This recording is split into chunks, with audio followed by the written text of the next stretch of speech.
এই সুদীর্ঘ পবিত্র রমজান মাস শেষ করে আমরা ঈদের একদম দোরগোড়ায়। সুদীর্ঘ এক মাস আমাদের লম্বা সময় 12 থেকে 14 ঘন্টা আমরা ছিলাম ফাস্টিংয়ে। আমরা ভোরবেলা একটা সেহরি করেছি, তারপর ইফতার থেকে আমাদের শুরু হয়েছে পুনরায় ফুড ইনটেক।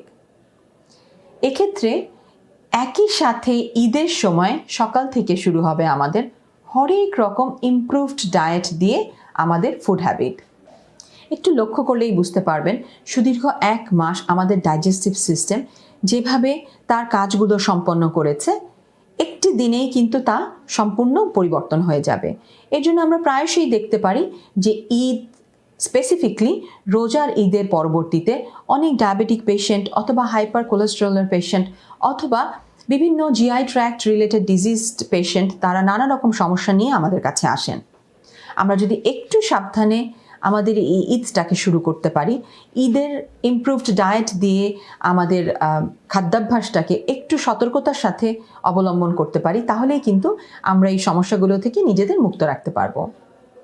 আমি একটু সাজেস্ট করে থাকি যে ঈদের প্রথম খাবারটি, যেহেতু তার আগের অলমোস্ট 29 বা 30 দিন আমরা সকাল থেকেই ফাস্টিংয়ে থাকি, আমরা চেষ্টা করব একটু ব্লান্ট ডায়েট অর্থাৎ সহজ পাচ্য খাবার দিয়ে শুরু করতে।